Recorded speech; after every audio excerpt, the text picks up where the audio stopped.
Eventually it just got better and better, and now it's at Bluefields, and it's amazing. I was in the quad one day, and there was a table there. And I saw an outreach table in the middle of campus with a gentleman by the name of Chris Deemer. When you're involved with campus ministry, a lot of it just is who walks through the door.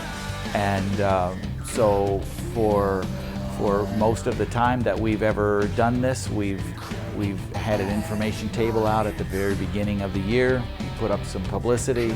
We tell people, hey, come on. If you'd like to get involved in Christian fellowship, we'd love to have you. And so we just formed that out of who comes. It was definitely like a small room. There weren't a lot of things around. There wasn't a lot of stimulus, and it was just kind of like you were here meeting, and it was kind of bland. Before Bluefields existed and was open, we were up on campus in this dungeon of a room that seemed like white wall fluorescent lights.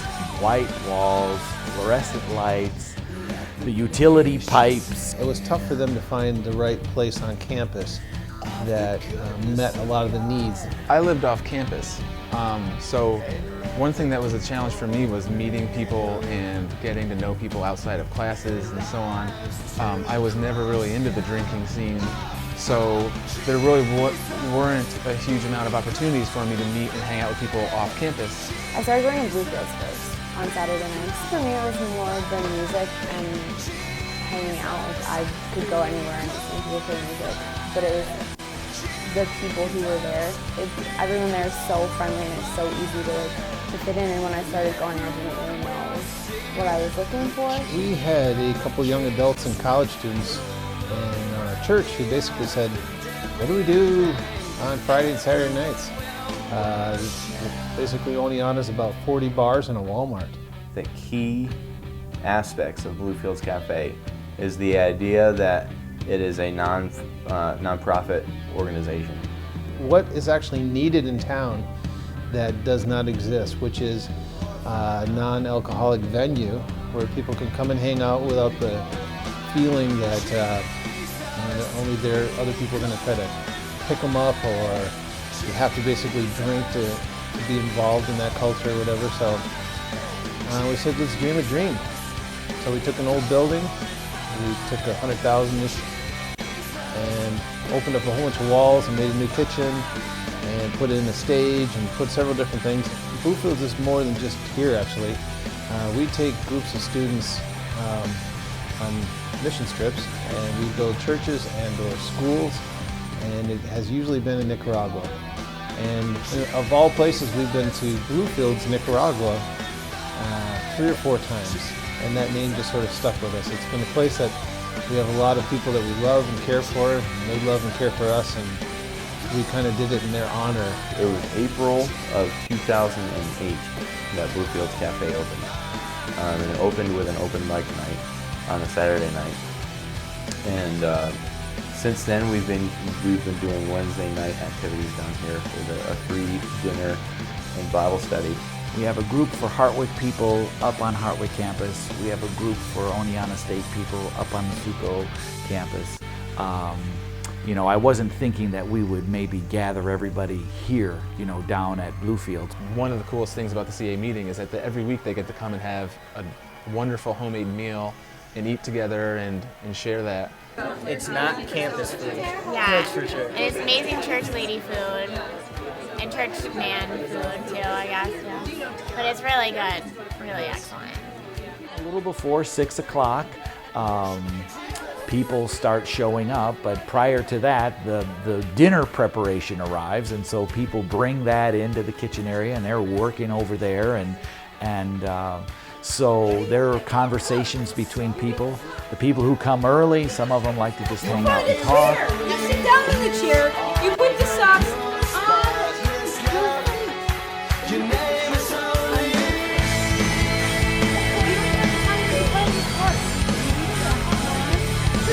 About 6 o'clock, you start to get a pretty decent group, and then it's time to return thanks for the meal and give a hand to our cooks, and we line up and we eat, and this eating and talking and chit-chatting and just enjoying being with each other goes on for about 45 minutes or so. There's some kind of communication about up-and-coming events and things that people could get involved in. There's generally maybe some kind of a sign-up that goes around if people are interested in either going on a retreat or participating in some event or being involved in something that we need people to sign up for.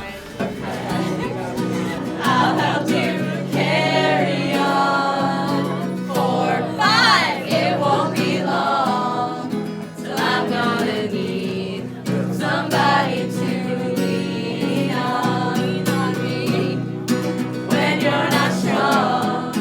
Then we have a music set. We have a worship team. They play music. We sing. We really enjoy it. It's really a rousing time, and people just sing at the top of their lungs, and they just really enjoy it, and it sounds great.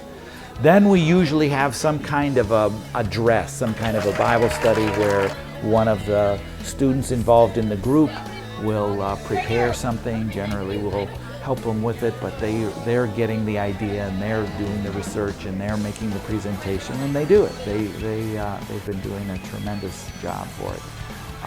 Usually, not always, but usually they've thought up some kinds of discussion questions for people, and so we break into small groups and people talk amongst themselves, and afterwards there's generally some kind of a wrap-up where people bring what they've thought to the attention of the whole group, and then we just finish off by having a few people just pray and ask God to help us to take these things to heart and help us to live for Him during the week. And boy, before you know it, it's 8:30 and it's time to wrap up, and some people hang out and some people take off and go home. Well, it really is a great place for college students and young adults to be able to come to hang out off campus, to not have to be going to the bars to meet people. There are a ton of places on the weekends to go and to hang out, but I think Bluefields is really unique because they're so open and welcoming. I'd like to see them have to put up a new building to fit everybody in. Everybody got by Ryan because Ryan was throwing. I think just the way that it has been going and the changes that I've seen have been amazing. So I feel like if it keeps going that way and more and more people come down, then I think it'd be awesome. Part of it is just trying to better serve the students that we have. If we've got a larger performance space and a larger fellowship space, well, that might change the dynamic some. We would like to see more community impact, and especially with the college community here in Oneonta. But maybe things like we sponsor events on campus. I've had several people who've graduated who said they basically want to go start different Bluefields. They'll call it something else. And I think that actually might happen. And it'll be pretty exciting to just sort of see them pop up in other areas. Not necessarily expand the building, but expand the idea and the energy behind Bluefields and what motivates it, and the spirit of love that kind of binds it all together.